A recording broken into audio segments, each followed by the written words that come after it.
Friends welcome to my channel.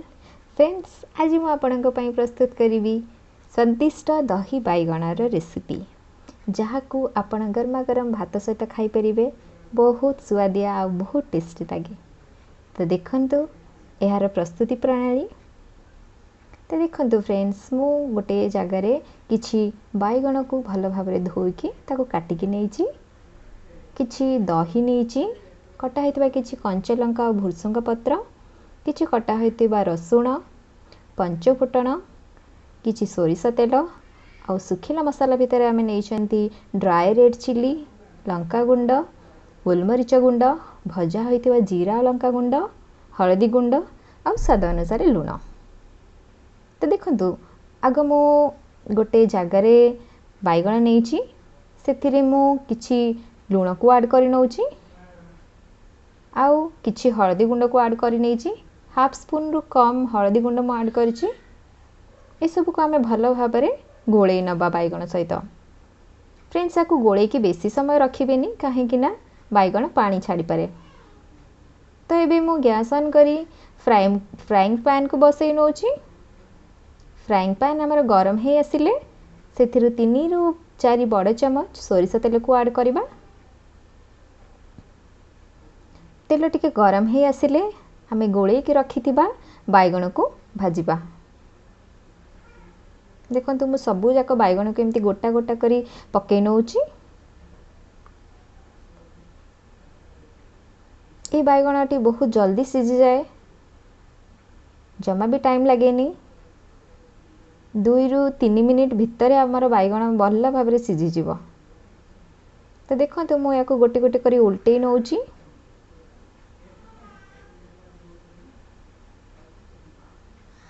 आउ याकू आपण चाहिले भी ढांकी किना सिझेई परिबे।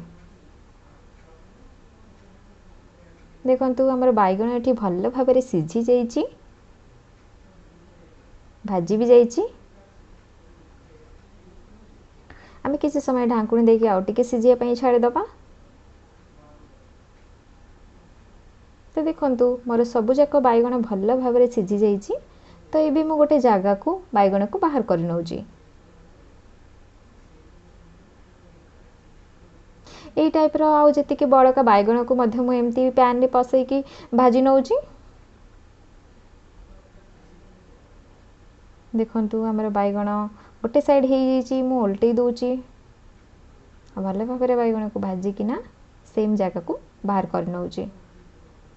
तो देखंतु हमर बैगण एबे भल भाबरे भाजी हे जाईछि। तो एबे चलंतु देखिबा दही रे कोन कोन मसला गोळेइबा। तो दही रे मु किछि स्वाद अनुसार लूण ऐड करिछि। भजा होइतिबा जीरा और लंका गुंड को ऐड करिछि, जोटा कि पाखापाखि गोटे बड़ चमच। आ किछि गोलमरीच गुंड जोटा कि हमें घरे कुटिकिना यूज करछंती।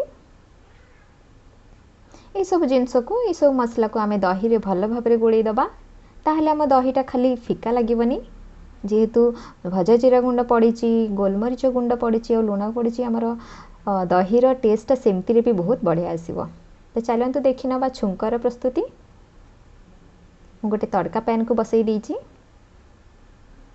तो एबे एथिरे 4 रु 5 बड़ चमच आमे सोरिष तेल ऐड करिबा। तेल टिके गरम हे आसिला परे आमे सुखिला लंका को पकेई नबा। पंच फुटण पकेई नबा, जोटा कि पाखापाखि गोटे चमच। तापरे आमे काटिकी रखिथिबा रसुण को ऐड करनबा।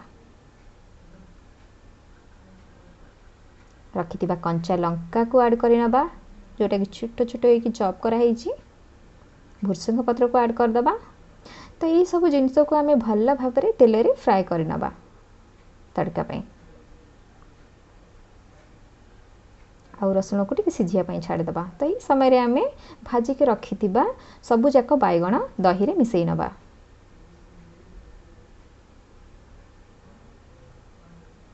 आपण चाहिले बैगण रे शेप गोल गोल करिकि भी काटिकि भाजी परिबे।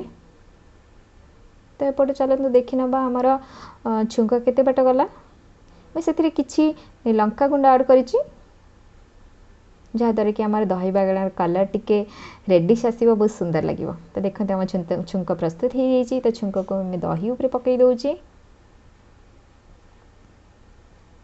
आ तापरे भल भाबरे छुंक को दही सहित गोळी नेबी।